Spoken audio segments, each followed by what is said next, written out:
It can be argued that the identity and relationship units are not independent from one another. When looking at the interconnection between the two, identity can be considered as a reflection of the relationships in our own lives. Furthermore, this goes to say that relationships have the ability to influence identity by promoting change. Today, for our presentation, we will be discussing relationships and their effect on identity. Identity can be best defined as the qualities and traits that someone has. It can be said that these very qualities and traits directly influence an individual's actions. A person's actions are part of their identity because the way that person conducts themselves under any given situation determines and says a lot about the type of person that they are. Each individual has a distinct and unique identity that distinguishes them from others.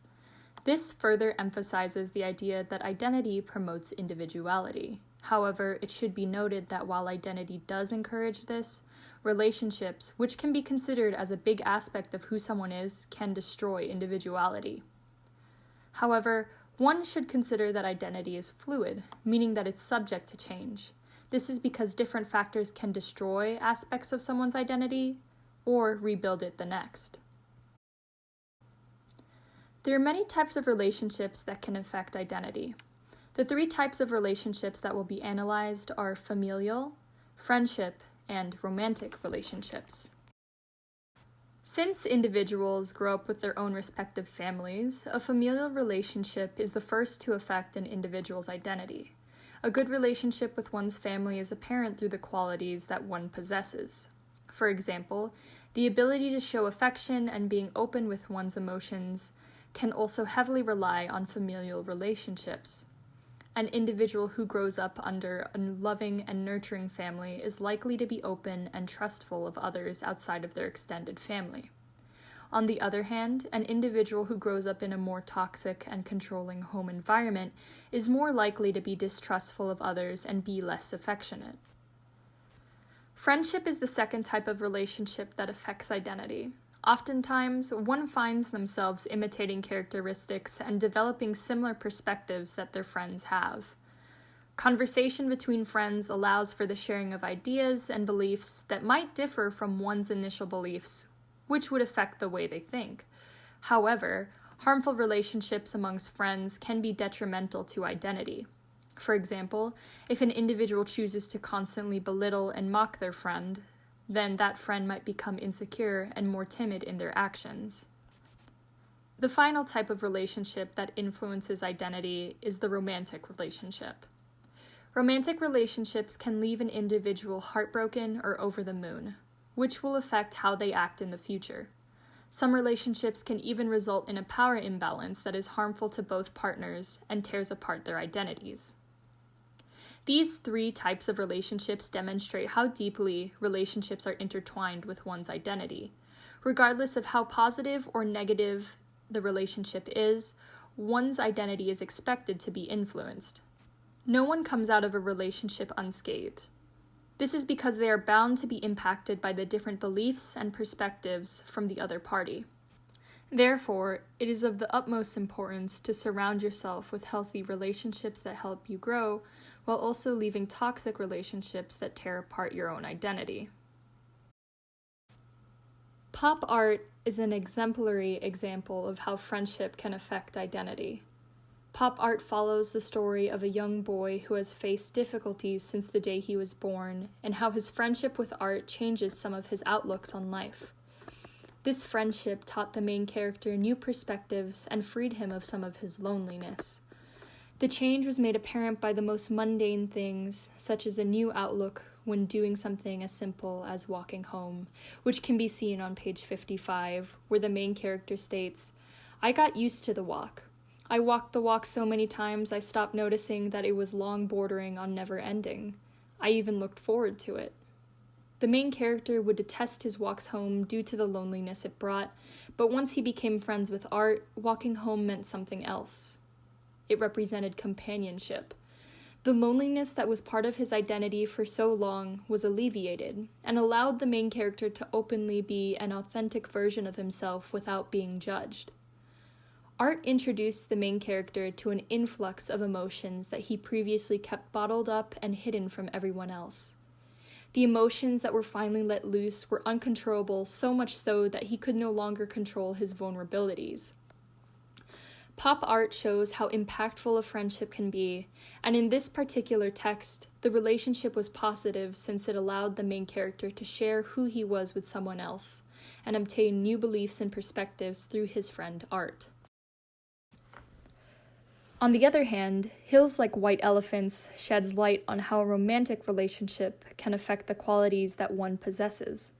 This story focuses on a particularly toxic relationship, as it focuses on the power imbalance between two parties. In this story, the girl heavily relies on the man for guidance, and this dictates the types of actions she takes. Unlike the relationship portrayed, a healthy relationship considers both parties and does not focus on the needs and wants of only one partner. Actions, as aforementioned, are a large aspect of identity. Since her actions were purely reliant on her partner's emotions, her identity was torn apart.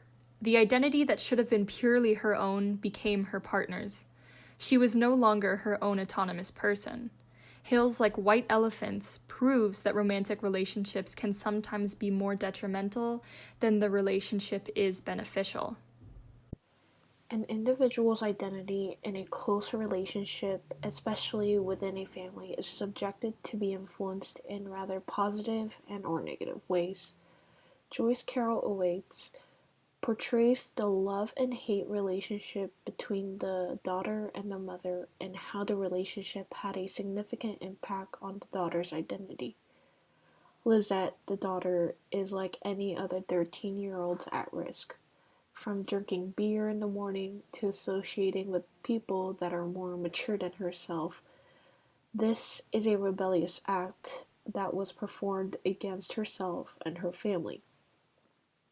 She grew up from a family that is different than what a society identifies as a happy family. Lizette, she carries denial and perceives reality and portrays her hardship in trying to fit a badly influential group. On page 244, the narrator states, "It was funny, not just the guys laughing at her, but Lizette laughing at herself." As Lizette did not feel the warmth from her parents, she wanted to feel included no matter who those people were. Her identity here is mixed between who she really wants to be and who she has to be in order to feel the love and warmth. Lizette's childhood consists of her father leaving her, living with her mother for a while, but also her mom frequently leaving in abrupt manners, and also witnessing frequent fights between her mother and her father when they were still together. On page 258, Lizette notices the toxicity that lives in her family, stating Lizette's mother had covered his face in purple lipstick kisses. Lizette had been so young she thought that the lipstick kisses were some kind of wound, that her daddy was hurt and bleeding. Family's background is significant in shaping an individual's personality and behavior, essentially their identity. Lizette's childhood growing up has shifted her identity to where she believed the purple lipstick kisses were bruises on his face. However, her father was the abusive one in the relationship, and this was the normal for her. Lizette did not notice any problems growing up, rather she believed all families were just like hers. As Lizette became older, her actions were becoming very much alike as her mother's, like wearing purple lipstick, drinking beer, trying to become more mature compared to her age. With Lizette believing that her mother and father's actions were the norm of a typical marriage, she starts to identify as her mother would have. She was following in her footsteps. When Lizette was brought in to identify if the dead body was her mother, she was in great denial because her mother would always come back for her after her abrupt disappearance. The last sentence of the story on page 261 saying, "Hey, what was it? You okay?" And Lizette said, laughing into the bright buzzing blur, I'm okay. Hell, why not?"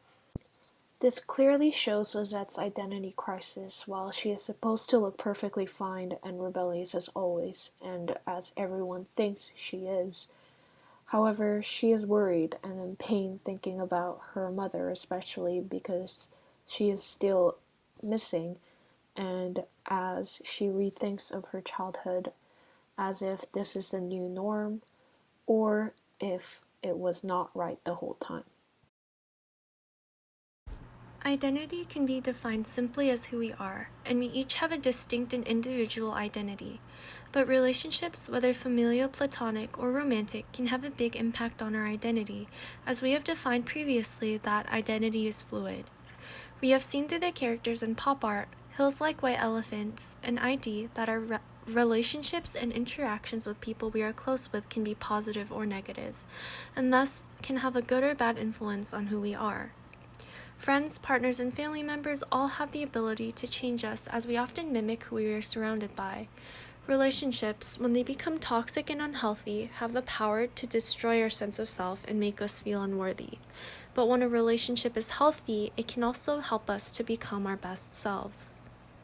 Because of that, it's really important to be aware of our relationships and choose them wisely. This leads us into our discussion question, which is, what types of relationships have influenced your own identity? Did positive or negative relationships impact your individual identity more? To conclude our presentation, next up is a video from the YouTube channel Psych2Go that describes 6 signs of a strong relationship.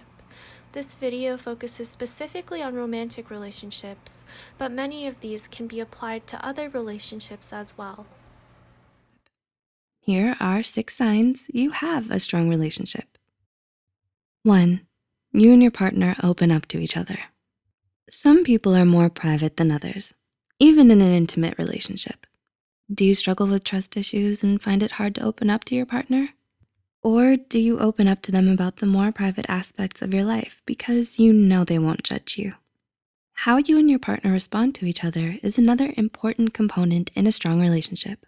Positive, engaged responses have been linked to stronger relationships, while neutral or negative responses, such as changing the subject or agreeing but not supporting, have been linked to relationship instability. 2. You and your partner communicate well. How do you communicate with your partner? Communication that is frequent and meaningful is another sign of a strong relationship. For example, texting your partner throughout the day can help you both feel more connected, especially when you can't see each other every day. In each relationship, communication styles will slightly differ from person to person. But if you and your partner are able to communicate in a way that makes both of you feel connected and heard, this is a good indicator of a strong relationship. 3. You and your partner resolve fights constructively. You and your partner won't always agree on everything, and that's normal. How often you and your partner fight isn't an accurate indicator of how strong your relationship is. Instead, research suggests that you should be considering how you recover from and effectively resolve your disagreements. In your relationship, do you try to work things through, or do you ignore the conflict only for it to reappear in a later argument? When the pair of you choose to address fights as they occur and don't let an argument spill into other parts of your relationship strengthens. 4. You're empathetic. Do you feel empathy towards your partner? Do you use your shared experiences to understand where they're coming from? A study published in the journal Applied Psychology and Biofeedback found a link between partners with constructive conflict resolution as having higher levels of empathy and overall relationship satisfaction. This means that if you and your partner work to understand each other's point of view, even if you don't agree with them, you're more likely to resolve your fights in a healthy way and build a strong relationship based on mutual understanding. 5. You both share a sense of humor. Do you have an inside joke that only you and your partner understand? According to a study published in the Western Journal of Communications, 92% of married couples surveyed reported that humor was a significant part of their married life. While some partners might value humor more than others, the use of humor has been linked to positive feelings towards your partner. Couples who are able to laugh together may feel more connected and better able to relate to one another. especially when you share inside jokes. And number 6, you accept your partner for who they are. You encourage each other to grow into the best kinds of people you two can possibly be, or do you try to change or fix things about your partner? Partners who are in a strong relationship work on changing their thoughts about their partner, rather than trying to change their partner's behavior or personality. A study published in the Mindfulness Journal showed a correlation between partners who practiced mindfulness and those who accepted their partner's flaws more easily. This same study also linked open acceptance of your partner to relationship security and strength.